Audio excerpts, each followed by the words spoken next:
Hello, hello. Hello, everyone. Welcome, welcome. So while I've been here for the past few days, I was told a little secret, and I'm going to share it with everyone that's kind enough to attend this session today. So if you all lean in, because I don't want anyone in the next cinema to hear as well, but apparently they commission kids' content outside of the UK. It's true. So you may have been to the international co-production and collaboration session that was yesterday. It was really brilliant.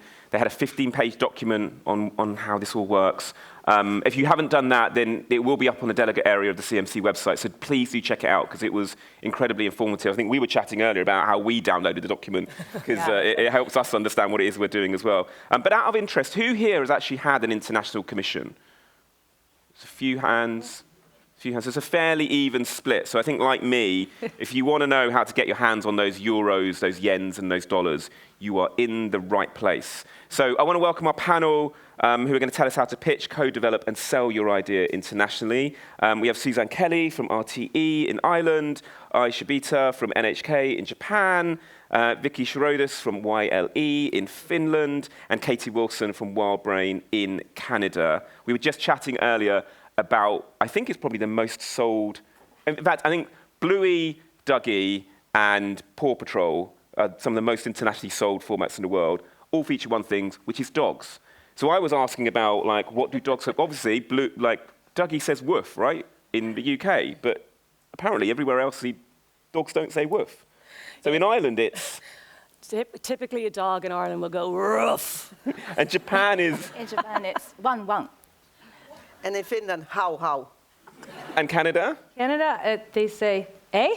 And I thought, everyone says A in Canada. So as you can tell, like, we have a lot to get through here, because there's a lot to literally translate. But please give them all a round of applause, because we're really grateful they're here.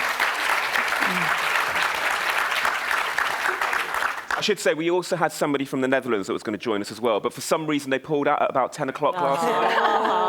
Yeah. It's coming home, Miffy, whether you like it or not. Suzanne, let's kick off with you. Tell us about Irish Kids TV. Tell us about, like, the thing that you can remember growing up. What's the show that you watched growing up that we may not have seen here in the UK? Okay, so actually BBC, we've been watching BBC in Ireland for like decades, but on RTE, we kind of like the freaky, kind of weirdy, kind of puppety type of television. Oh, where's this going? So a key show when I was younger was a show called Bosco. Yay, Bosco, who was an annoying little puppet with a really little squeaky little voice, who was terrifying. We also used to watch a show called Wanderly Wagon, which is this kind of ragtaggle bag of kind of misfits. There was also puppets in that, and they wandered around the country, like, you know, not particularly scintillating. But well, if we've heard anything from this conference, is that puppets are back. Puppets are back. They're back. But let's take a look at what RTE have been up to more recently. 3, 2, 1, go!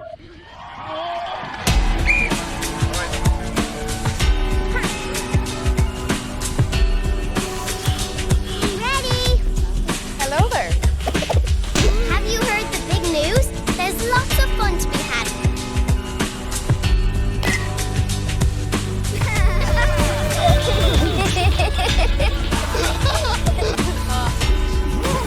I found home, thanks to you. You're part of everyone's home.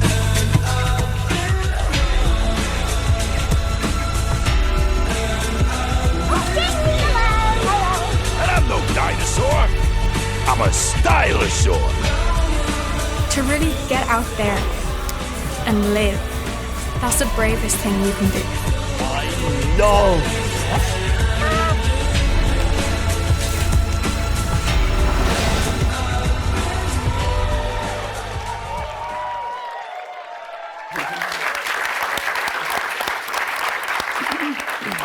Suzanne, tell us about the proportion of commissions to international co-pros that you're doing. Like, what does this landscape look like? Is that all stuff that's been made from production companies in Ireland, or? So we would do a number of shows every year that wouldn't particularly travel, so we would fund them fully ourselves. But then I was looking kind of through our slate. Typically, we would get about 30 shows away a year across animation and live action. And nearly every single animation series is a co-production, and about maybe 60% of our live action are co-productions as well. Okay. So it's a huge proportion. Okay, so there's lots of opportunity there. Absolutely. We're going to dig into that a bit more, but I want to ask you about a particular project that you're proud of recently. I mean, I'm proud of this project. It had nothing to do with it, but it's one of my favourite things ever. So I'm going to play a little clip, and if you're feeling a bit tired after all your shenanigans after England's win, this will kind of really... Did England win yesterday? Unfortunately, yes. I'm not bitter. But if you just want to really this will give you like a real burst of energy. So if you can play the clip, please.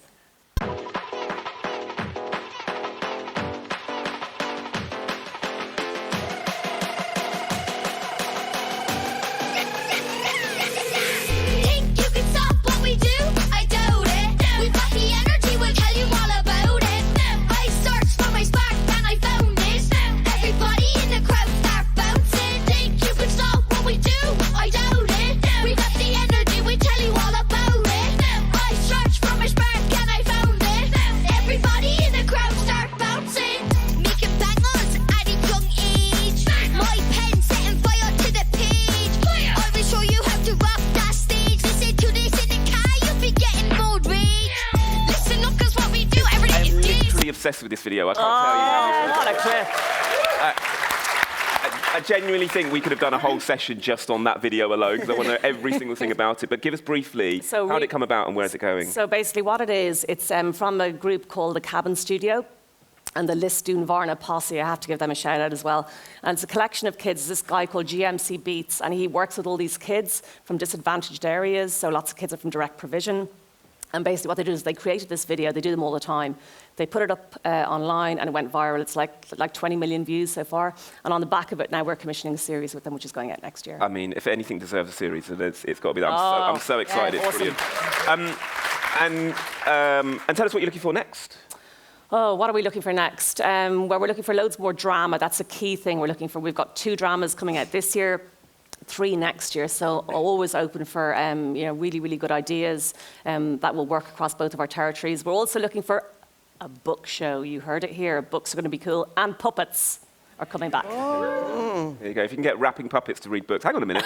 That is it. Right. Okay. Welcome along. It's so lovely to have you here. And we've all fallen in love with Japanese kids' TV from Totoro to Power Rangers to Ultraman. There's always been a reference to Japan kids animation and live action for all of us around the world. So we're glad that you're here. Can you tell us about some things that we may not have seen, even though a lot of the stuff travels? What is it that you were watching when you were growing up? Well, actually, I grew up in England. Oh, okay. So I was here when I was 2, and I went back when I was 9. So I spent most of my childhood in England, and I loved watching The Muppet Show. I loved Miss Piggy and Kermit, and that what I was watching. But when I went home, obviously we have a lot of animation, and one of the favorite shows was Dragon Ball. Yes. You all know Dragon Ball? Oh, and I learned this recently, but there's Dragon Ball and there's Dragon Ball Z. Yes, so that's a sequel. Yeah, so you were the original OG Yes, like 40 Dragon Ball. years ago, so Dragon Ball is actually 40 years old. Okay. This is a fairly new process for you working internationally, is that right? Yes. So you've come here to CMC, started to explore this space. Like, what's attracted you to the UK and what we're doing here? Okay, I'm from the educational channel of NHK. It's called ETV. And in that area, we have been very domestic over the years with kids programming. But obviously, we have a lot of competitors now, YouTube and Netflix. And we feel like we have to find something new. So I'm not specifically looking for an animation or something that is really complete. I'm trying to find some new ideas that we can co-develop and co-produce. So we're just starting to look into the international market, and I'm here to see if there are any potentials that NHK can work with. And so we're just kind of starting to learn what is happening in the UK. And does that include your commissioning process? Is that quite mature, or are you kind of tweaking that commissioning process? Well, actually, we don't have any position called commissioning editor in Japan, because most of the programs we produce are in-house productions, but that doesn't mean we don't commission. I would say about half are commissioned, but are commissioned to Japanese productions based in Tokyo. But we are open. We know that we have to go, over the borders to find new ideas. So it's not actually a mature process, but we are ready to do. Okay. And what are you hoping to get from UK producers that you're not getting domestically? I don't know. That's what I came to find out for. Well, hopefully we can help you along with that. We'll drill into a little bit later and obviously share your contact details. Vicky, tell us what kids' TV's like in Finland. It is quite unique. You know, obviously we speak Finnish, not English. We also speak Finnish Swedish. So we have two different languages. We have our own departments for each of them kids. And then on top of it, we do have also another department up in north, in Lapland, Same. And we speak 3 different languages in Same in Finland as well. So we are very multicultural nation. Do we need to learn all those 3 languages before you send me an email, is that? No, no, luckily not. But I mean, you speak Finnish or Finnish Swedish at your mother tongue, and then you go for that. But you are obliged to learn both of the languages at school. But that does mean that you've seen a lot of content that we would never have seen over here. Was there shows that you were watching when you were growing up that was... Of course, because we produce quite a lot in-house as well, and we're with the Finnish producers with different independent studios, both animation and live action. Amazing. Well, let's have a look at what Yle have been up to. La, la, la, la. Oh, yeah.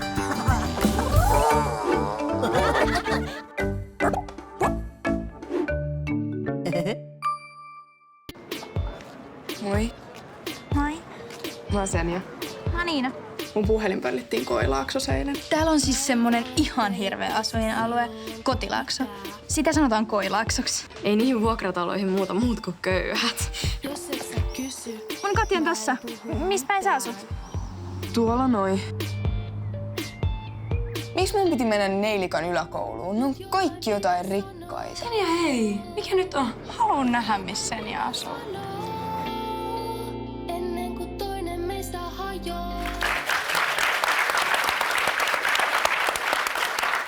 So I'm curious about that true fake show that we just saw a clip of at the end there. Do you want to tell us a little bit more about that and how that came about? Well, I think we actually a couple of years ago we wanted to catch the eyes of the +7s in Finland, because that was we knew that YouTube is taking over, and they go into the gaming, and especially because they get their first cell phones. So we wanted to really kind of put more emphasis on the live action series, and we took a bit of a risk of also talking about poverty. And this series came on our desks, and it's a 10 times 10 minutes long. And actually, I think it actually talks very much of eye level of kids, how they feel with diverse society. That some people have it very well off, and some people are not so well off. And within 2 weeks, it hit 1 million views in Finland.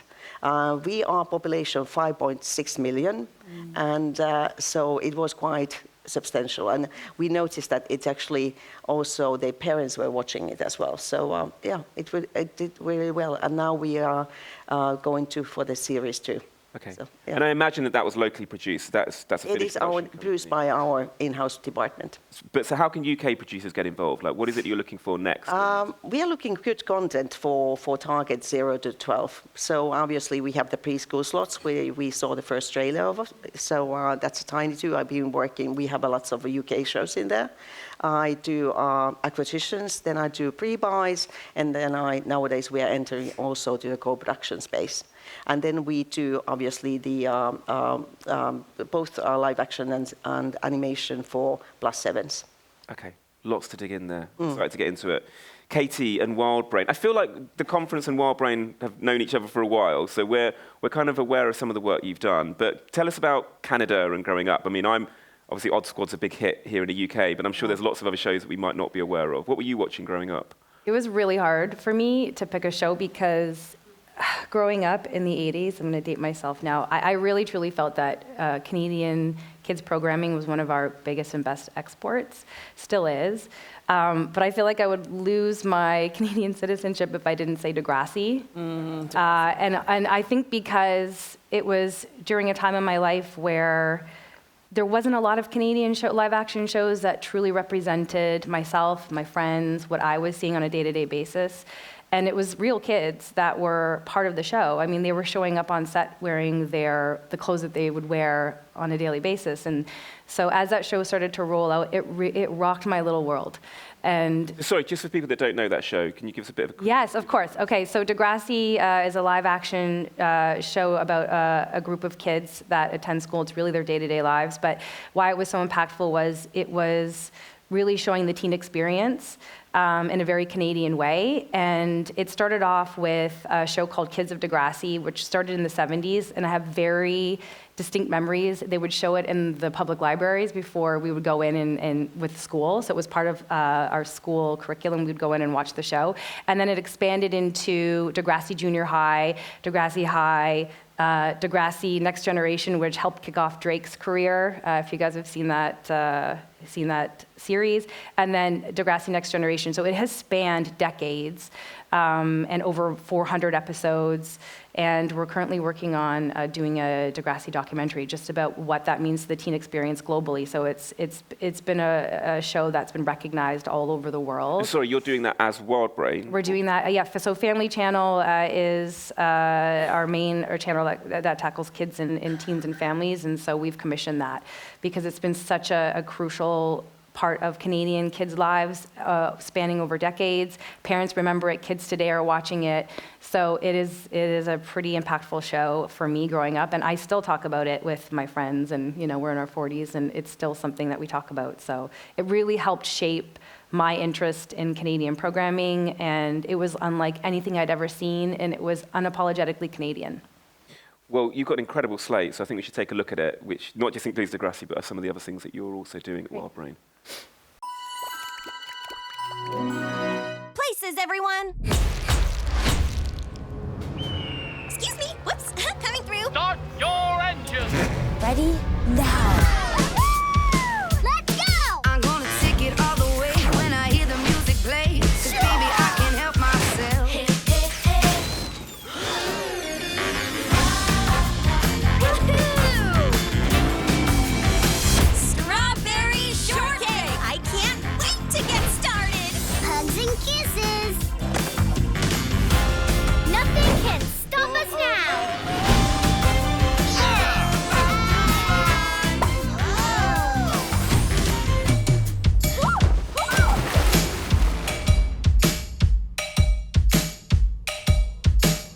I'm new here, but I'm pretty sure this is exactly where I belong.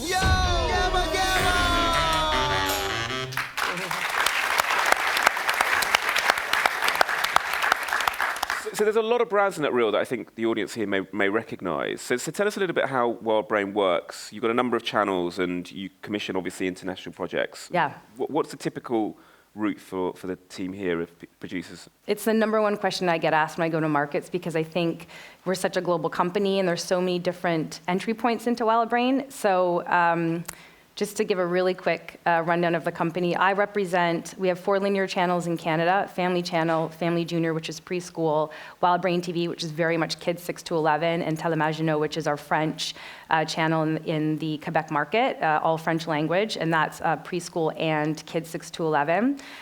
We have a distribution team that has boots on the ground globally. We sell our own content that we create via our amazing content and development team. We also have an animation studio on the west coast of Vancouver, where you saw there, we do Snoopy, Sonic Prime, a lot of premium animated content. But we also are looking for third-party content to bring into our distribution fold. So working with producers, looking for any way that we can work with creators and help distribute their content. And speaking on distribution, we also have an amazing YouTube team that's based in the UK, out of London. So we do a lot of channel management for third-party and also our own hub channels. We reach 1 in 3 kids globally. We have huge reach. And it's a really great tool for not just launching new IP, but distributing content worldwide. And then we have a CPLG team, again, global reach, who handles merchant licensing and consumer products. So when I'm looking at a piece of content, we've really tried to streamline because there's so many different touch points within the company. I think great ideas and great IP, we always want to look at that. We're always looking for new creators and new ideas. And so I like to go go to the markets and look at it, not just for our channels, but when you bring us or pitch us. We have a small team. We have a general email. It's tvsubmissions@wildbrain.com, which is also on the CMC website. And so there's 3 people. It's a small team, but we assess it. And so when we look at that pitch, we look at it from all lenses to see which parts of the business would be great to partner with. So maybe it's just TV, and maybe there's a little bit of distribution. Maybe it's just TV. It's really figuring out how best we can partner with you. And it's not, every single idea and every single piece of content is different. So it doesn't necessarily mean that you have to pitch us and it has to check all the boxes and you have to work with every single part of the WildBrain company.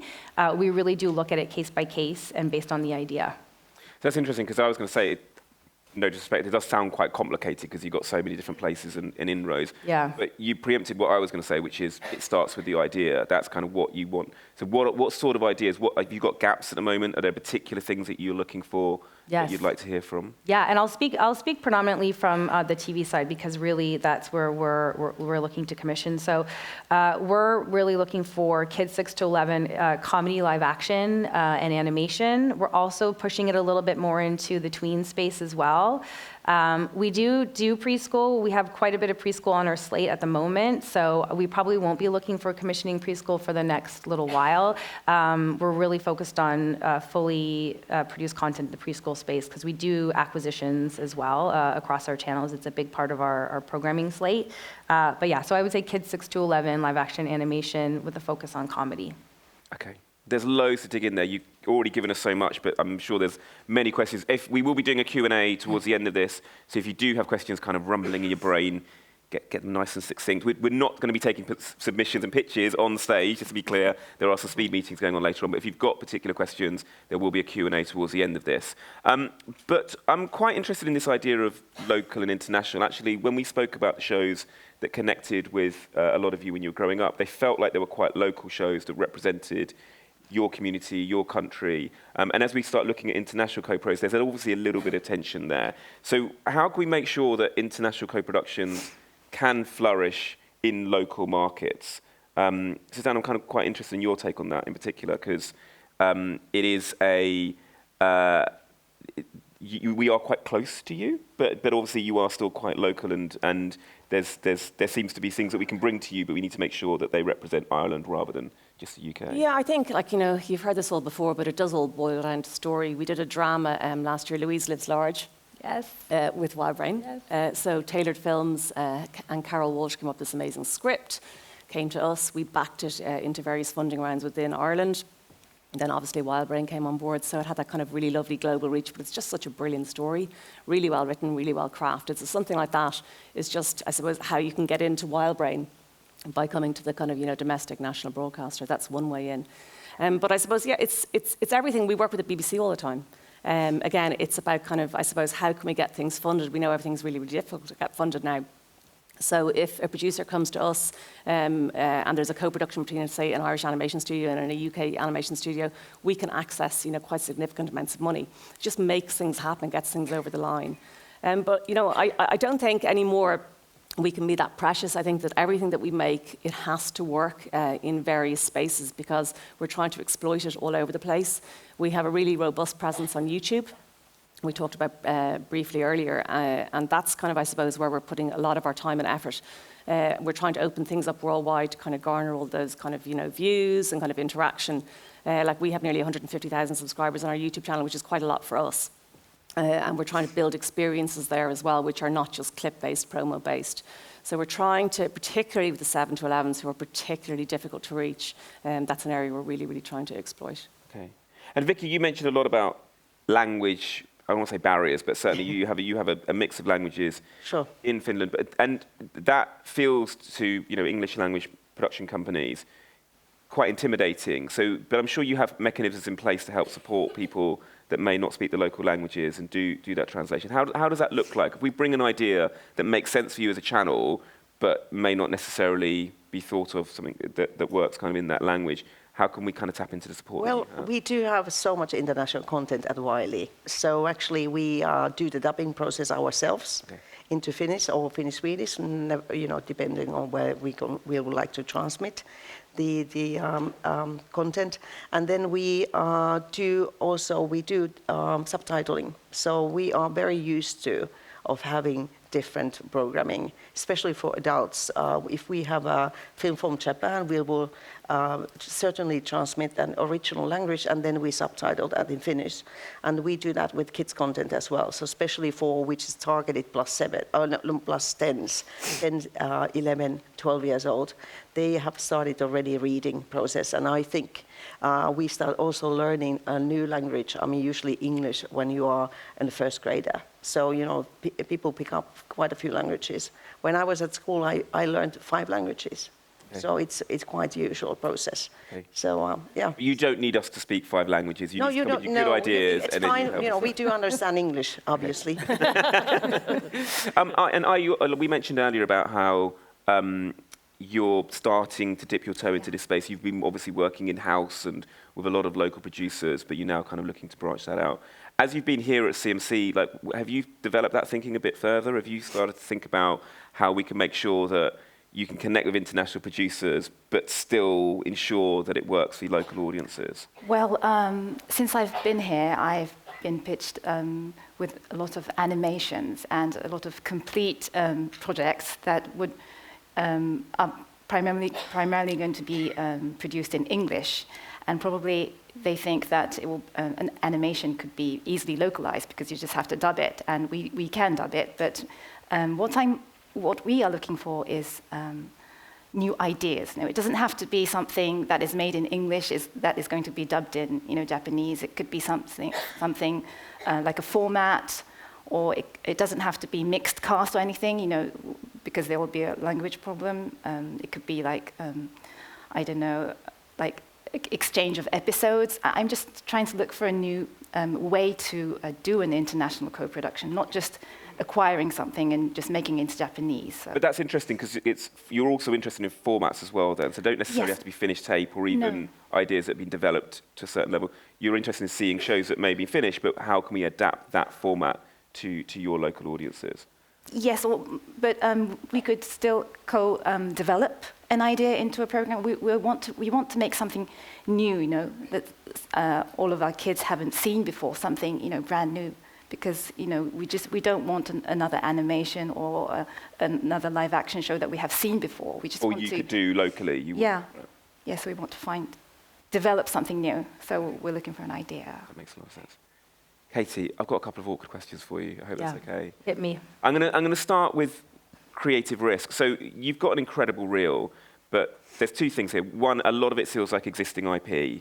You've got Sonic in there, you've got Strawberry Shortcake in there. Like there's a tension here, which is for new, smaller producers like myself who don't have that deep library of existing IP, it can be really challenging to kind of get things away. And obviously, as we look at more internationally, and we kind of have these discussions about what works locally, what works internationally, there is a concern that creative risk kind of gets chipped away at slightly. What are your thoughts on that? Are you having to prioritize big, wide audiences and you can't take as many risks, or have you found a different way?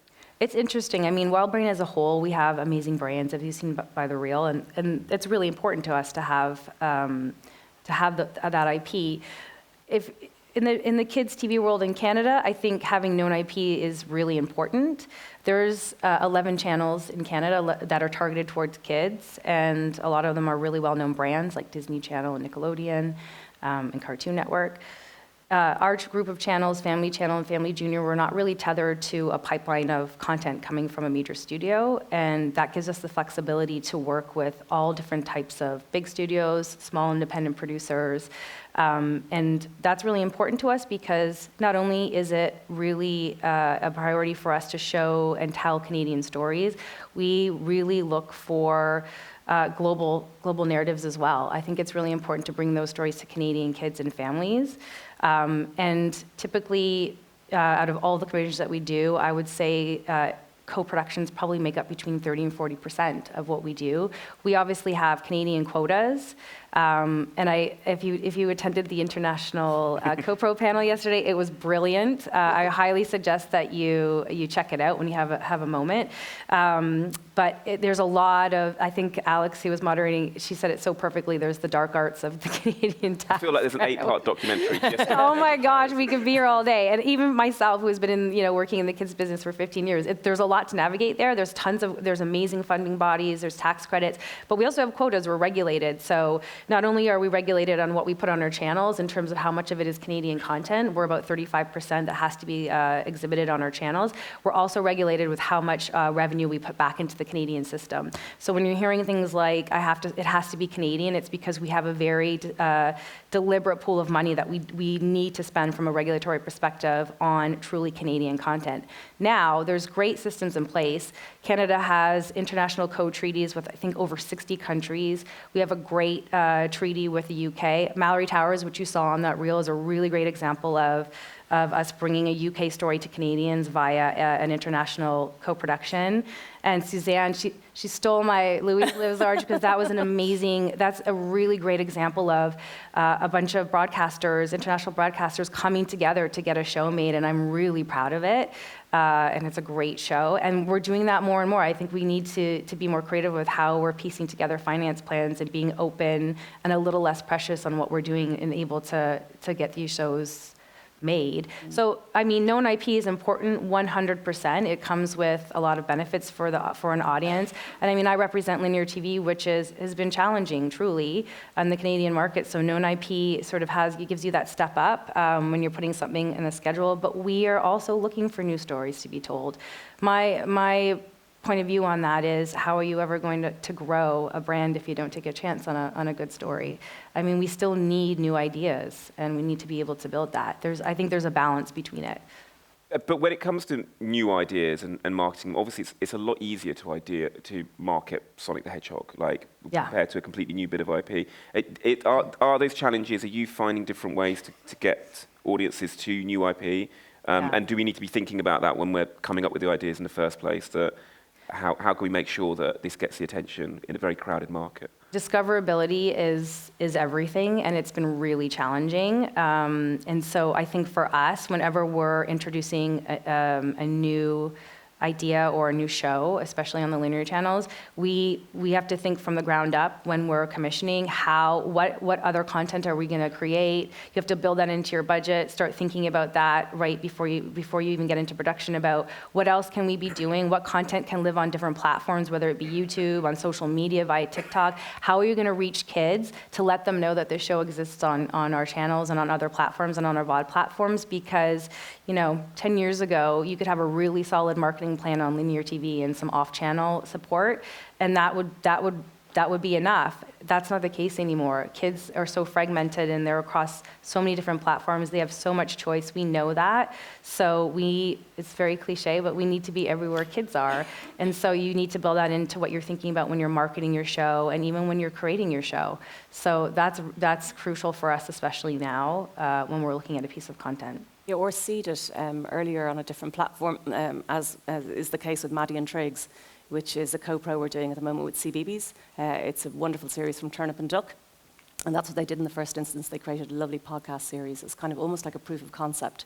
Brought that to Cartoon Forum. It was already made. It was beautiful. Then the kind of artwork evolved, and now we're in series, which is fantastic. And then they have advocates and an audience that's built in. Absolutely. You can build on that momentum. Yep. But it does, Vicky, Suzanne, it does feel quite complicated. We've made jokes about 15-page documents and Canadian tariffs and making sure that you have... Is it too dense? For a small company, they have a really great idea. This can feel really, really intimidating. Has this process become too complicated? No, it's easy peasy. So basically what you have to do, I really mean it, you send an email to me, my tiny team of me. There's 9 of us working across kids content. We will immediately look at the idea. It comes in via our e-commissioning system. If we think it's something good, if we can't afford to fund it ourselves, we will help the producer maybe connect with the right animation company via Animation Ireland. We can talk to other producers. And then once we've connected you with an Irish production company, potentially to kind of split the workload, then there really is about 3 finance pots. There's a tax break, Section 481. which the Irish company can apply You've for. already started losing me. No, but I know I'm losing You're going to hold my myself. hand. It's so boring. If this starts happening, we need to get the idea. You need to get you interested in the idea Get first. the idea in. Once that we've done that, and this is the same from where you are. That once we've got you interested in the idea, you will hold our hand and make sure we navigate the space. We don't need to be. We don't need to go and get a degree. The Irish company will do that because they are the people that will trigger the funding from various. It's dawn of a new time here in Ireland, so we're looking to kind of create loads of new content. We'll help. Okay, and is that the same thing? It is indeed, and I think we have several countries in Europe very similar style of working with the co-production. So you find the Finnish producer, or we can help to find one, or the studio, and then it's quite streamlined from that then onwards. So it's not going to be. I just feel like as a small producer, there's going to be an exam to kind of go. Did you know about this? And did you know? No, you don't need that. You just bring us a great idea. Really good idea, what we love, and then it's quite as easy peasy as Susan said. Yeah. And what would you like to see more of in the marketplace? And this is kind of for all of you. There is a lot of animations out there. We have talked about puppetry. Is there genuinely a resurgence in that space? Is it going to be animation is always going to be king because it can be translated easily? Or do you want to see more live action? Have you guys started to think about what you'd like to see more in the marketplace? That's a kind of open question about what we're missing right now. We have 2 puppet shows launching this year. For preschool kids. So no more puppets? That's it? Are you done? No. Still open for puppets. But I'd like to see more synergy between animation and live action, just to really elevate the live action that we have, because it's really good. But we're seeing a lot of the same kind of stuff being pitched to us. But how can we lean more into animation and just really make it really exciting using visual effects, just to really kind of augment the live action and make it more appealing to kids? That would be great to see. Katie, from an innovation point of view, are there things that you've started seeing that you'd love to see more of that isn't on your slate at the moment? Yeah, I mean, preschool is so important. It's really driving linear viewing in Canada. And so I think when we're looking, we do an audit of our slate and an audit of even what we're doing in terms of acquisitions. And I think it was touched on another panel here this week, and I really appreciated it. It's really looking at how can we make more sophisticated stories for kids that are more inclusive? So we do a lot, we have a lot of preschool shows that showcase animals, and that's great because kids love that and it's really popular, but it's looking at how can we change it a little bit so that we're being more inclusive and sort of showing more of a kid's story in an entertaining way. So that's something, and across the board, not just in preschool. I think it's across the board for us, is really looking at that and looking at our content slate and figuring out how we can best serve Canadian audiences and really reflect families across our nation. Okay. There's the shows that we've seen on your reel.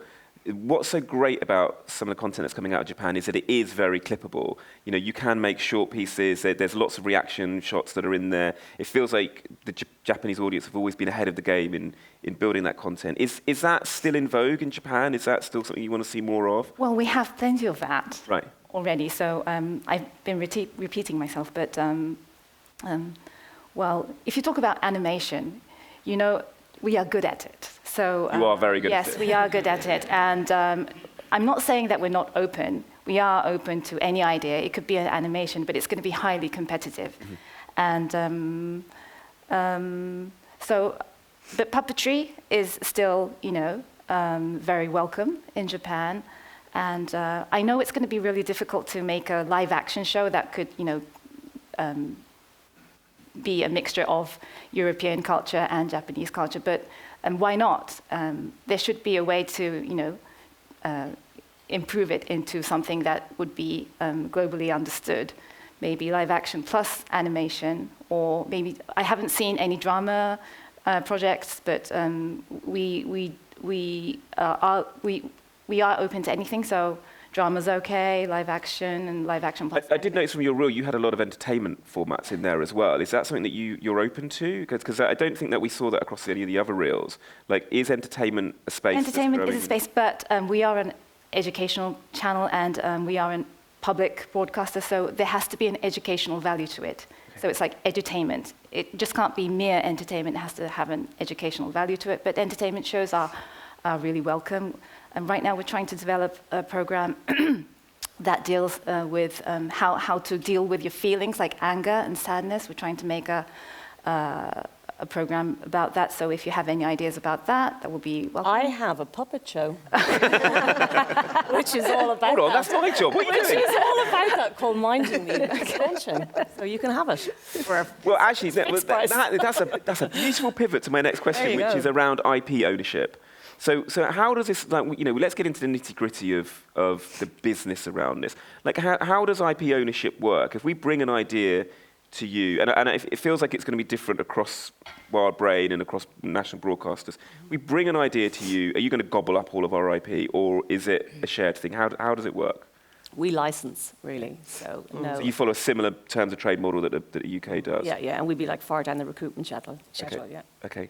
What does that look like in Finland? The same model. Okay. Exactly. We license I'm them. enjoying this. WildBrain, don't take my rights, WildBrain. What are you saying? Similar. I mean, it depends on what that deal looks like. It depends, like on the TV side, very similar. But if you're working with different parts of WildBrain, that could change. So it just depends on who you're working with in the company and what we're doing. Okay. And the exclusivity windows, because obviously now we're in a online streaming world, is it all just geo-blocked, or how exactly does that work? If I bring a show to you that has you as Ireland kind of as a partner, you're going to want it geo-blocked in Ireland, or is it geo-blocked internationally? How does that work? It's something we're trying to work through. It is complicated with the UK and Ireland, because obviously BBC is free to air in Ireland and has been for like years and years and years. So it's kind of like every time we work together, which we really welcome, because we're just obviously such close neighbours, and there's a huge transference of content from territory to territory. But we just need to get something in place, I think, that will save a lot of time and a lot of heartache, if we can kind of have, I suppose, terms and conditions around it. That just makes it easier. But yeah, typically we geo-block either for Republic of Ireland or Island of Ireland. Okay. Is there? Can you give us an idea of where it's worked, where you've got a show that's in Ireland and in the UK, but you've managed to make the split? Like typically, if we're working with a UK broadcaster, we would, it depends really from show to show, but we would always secure Republic of Ireland rights, and then there would be some kind of holdback. We were always able to negotiate like a simultaneous broadcast in terms of when we both go. Okay. So that's good. But yeah, then Northern Ireland is just always the tricky little peanut in the corner. Okay, but that's interesting. So that when you you said that, not me. Don't attribute that to me. But so that's interesting. The simultaneous broadcast, that actually sounds like a really sensible solution, where the idea is just bring the audience to your platform. But we benefit from the marketing as well, because obviously BBC is a much bigger beast than we are. So if they're going at the same time, we can just share assets. It just makes much more sense. Brilliant. So it's not always a threat, it can be an opportunity. No, definitely not. And with WildBrain, obviously we've seen a lot of IP that I've seen on my Netflix account or my Amazon account. Or how is that working in Canada? If I had a streaming account in Canada, I wouldn't see those shows, or I would only see them on WildBrain? What's it look like? Yeah, I think it depends. So a lot of those brands that you saw on the reel are WildBrain owned and operated brands. So obviously there's a much bigger, larger marketing campaign around it, and it would depend on what territories were sold. So it would be geo-blocked based on what rights are out there. On the television side, we license and commission for the Canadian territory. So most of our content is geo-blocked to Canada. So you wouldn't see it outside of Canada, unless it's a purely 100% Canadian show that we've taken global rights on and we want to get it out there. We might put some stuff up on YouTube to promote it, but it's pretty much we take rights just for Canada. Okay. Vicky, I want to just briefly dig into the choice that kids have these days. I mean, you're obviously a public service broadcaster. You are, and this is true for you as well, that you're doing a lot of stuff in education, and so you want to make sure that kids are coming to your content for its purpose and its value. But there's so much competition out there now. It just kind of feels like it's growing every day, and there's just so much stuff that's being fired at young children right now. What is it? How are you meeting those challenges, and how are you differentiating ideas that would work on your channel, but also is able to bring audiences and attention? Well, of course, I mean, we look our whole slate and where we have holes. And I think I wouldn't be able to say that, oh, fabulous, we're going to look for a puppet show, and then the next show is probably a live action when I go on goodbye, because obviously it's based on the ideas what are in the air, more or less, and in fashion as well. So We just like look at the slate and see if that would fit into our values and programming, and then we go from there. It's a quite straightforward thing. It's not really kind of like that we will have a commissioning process of X whatever. It's very fluent at the moment, and whenever we see a new interesting idea or even half-finished show or whatever, we can really jump in various stages. Okay.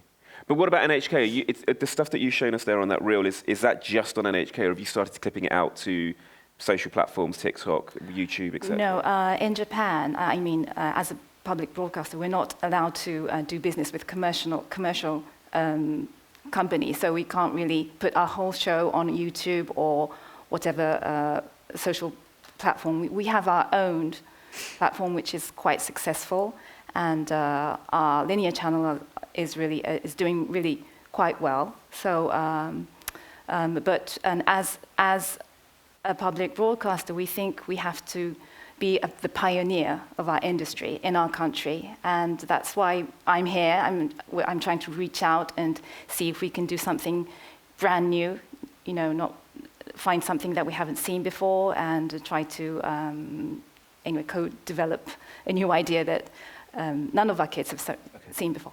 And does that include social promotion as well? So you wouldn't be able to promote the show on social media? Well, we can announce that we have a program. We can show a tiny bit of our program, but not all of it. It's prohibited by the broadcast law in Japan. Interesting. Really interesting. Well, I'm going to throw it open. So if anybody does have any questions, please stick your hand in the ideas go straight up there. Before I do that, I am going to stick up the email for those of you that don't want to speak here, but you would like to drop an email to any of the panelists here, then here you can find it.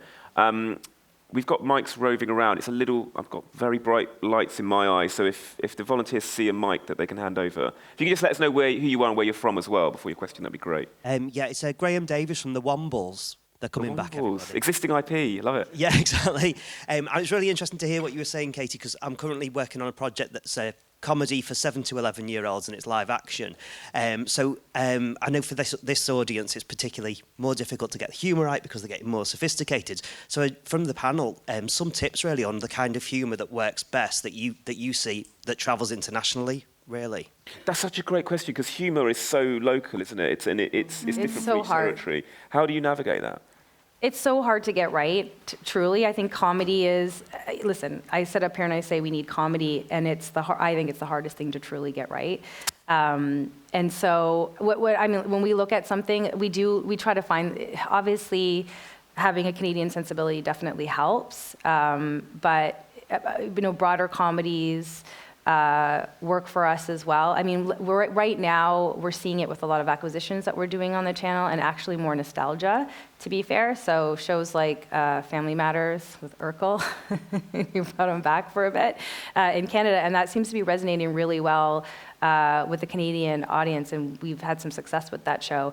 And it's not to say that we're looking for sitcoms, it's just that that's what we've been seeing right now resonating. And I think that comes from a place of it's recognizable. Parents remember what that show was. They watched it when they were younger, and they're bringing their kids into the fold to watch it with them. It's a shared experience, and it's almost like a comfort because they know what to expect. So I think when we're looking at comedy, listen, it's different across the board. Everybody has an opinion. When we're a small group, and we look at it as a group, and I think if it all sort of passes our temperature check, we will float it to other people inside and try to get some other opinions on it, because comedy is different for everybody. But also, of course, we look back on what's worked for us in the past or what's working for us now, and it's not to say that we're trying to find the exact same show, but that can help really inform what we're seeing works, and can help us shape what we think we need in terms of a comedy series. And it's also, when I look at it from my perspective, from the northern part of Europe, I think we have a very similar sense of humor as the Brits do. So actually, British comedy works really well in Finland. So does, of course, our Nordic ones. So yes, bring it on. Yeah. Is the comedy that kids expect similar to the comedy that adults expect, or do you see Do you see a differentiation, Susanna, about like what you find funny, but actually what your audience finds funny is different? So I'm a very immature person, so I'm probably not the right person to ask. I find the most ridiculous things funny. I think a lot of kids' content for me, and that's why the Spark video kind of encapsulates where we want to go. It's just unbridled joy and crack and having just loads of fun and energy. I do feel a lot of our content, or a lot of content that's out there in the wider realm, is sometimes it can be a little bit kind of, po-faced, and it's a little bit, kind of slightly puritanical. It's about everybody's having a good time, everybody's lovely, everybody's hair is brushed, everybody's dancing, everybody's fabulous. And I just think I want to see a little bit more, even across preschool, a little more kind of realism, a little bit more grit, with a small G. I think people would like that. Do you have... I agree. It's like, make it, authenticity is everything, because we always keep saying but sometimes forget. What is it looking like in Japan? Is it family viewing and family comedy, or is there a split between what kids find funny and what adults find? Well, I think it's the same. It's family-based, and I was thinking that maybe what is funny, what is appreciated by kids could be universal. Japanese kids love Mr. Bean. So if it's language-based, it might be a little bit difficult in Japan, but funny things could go over the border, I think. Okay. Brilliant. Who else has got a pressing question for this esteemed panel here? Again, I can't see. There's one down here. I can't see everybody. I'm sorry, because the light's quite bright here. There's one right here in the front row here. Hey, Harvey Dorman, I'm a creative director. I was just wondering, so I heard over the last couple of days a few different opinions on attention spans and sort of more short-form media. And I was sort of, as someone with a very short attention span, it doesn't necessarily strike me as a good thing. And I was just wondering, how does that sort of work internationally? Are there differences in terms of like lengths of TV shows for kids?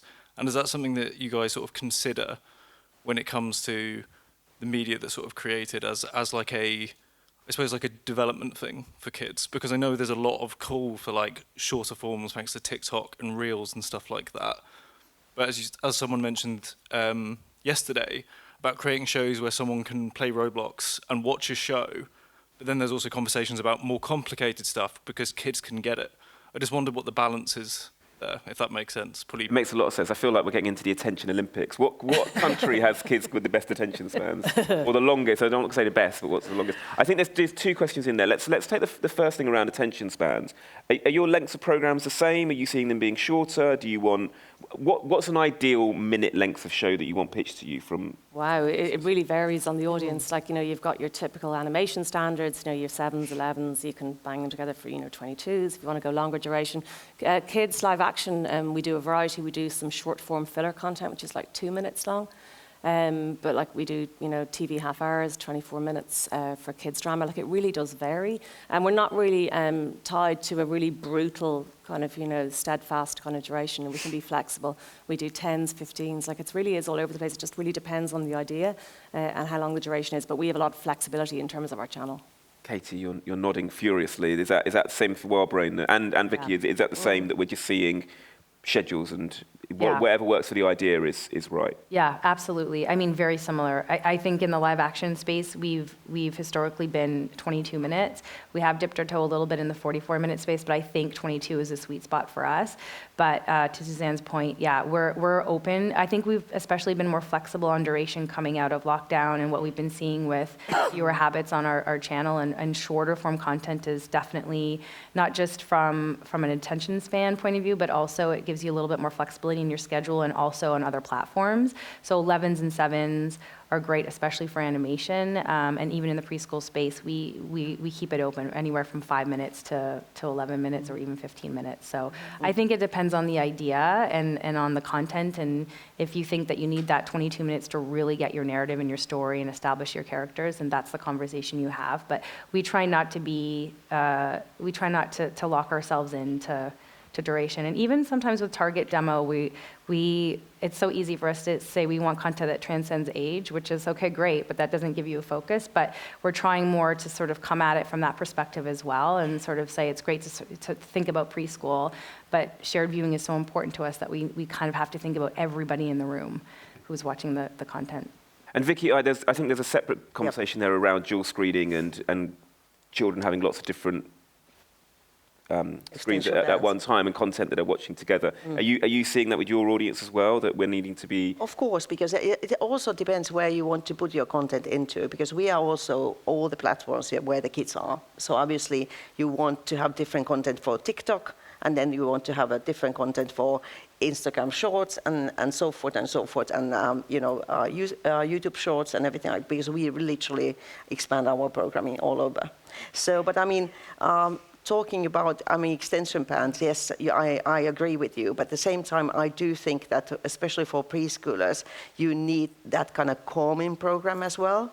So even though you feel like, they want to have a speed and, kind of like really fast-paced things, parents do, and caretakers, especially after they come back from the kindergarten or the schools, they want them to calm down. So that's why it's very good to have kind of like not so fast-paced programming, a little bit like lower things, and kind of really kind of like, let's breathe in and out.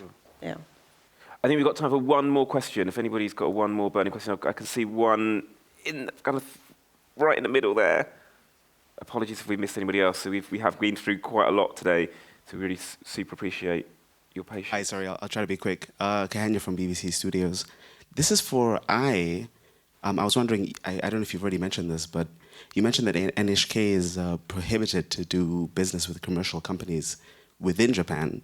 But what does this mean for international co-production? Is it just that shows will be geo-locked in Japan, and the co-production partner can interact commercially around the world, or is it, how does that extend to the rest of the world? Sorry, I meant that we can't work with commercial companies like social media. Of course, we work with commercial productions. Platforms. Yeah, I was just talking about platforms, social media. So we do work with commercial productions, private productions. For programs for adults, we have a lot of experience with international co-productions with science programs all over the world. So, yeah, we do. But if a show there's a co-production and outside of Japan it's doing some stuff on socials, got clips there, you necessarily wouldn't fund that, but you wouldn't have an objection to it. So if there was a program that kind of had a longer form clip on YouTube, is that a problem for you guys, or how does that? Still working it out. I'm not sure about that, but within Japan, we're not allowed to put all the content on, So NHK wouldn't be able to do it, but the production... We have a YouTube channel, we do, but we just show them short clips, not all of them, because... Okay. We might be able to squeeze one more in if somebody's got something very brief. Otherwise, we will wrap things up. In fact, I've got a red flashing light. I'm really sorry. That means that we have to kind of call it a day. I did want to thank everybody. Also, can I just say I forgot to introduce myself? Hello. This is the worst time to do this. Hello, I'm Faraz. I run a production company called Goldwaller. But perhaps more importantly for this, I'm also executing the last word session, which is at the end of this. There is a drum kit here to give you a hint about what we're doing. Please don't miss it. It is going to be really exceptional and will definitely be a send-off for you. I'd also like to obviously thank our panel. Thank you very much. And please give me a big round of applause.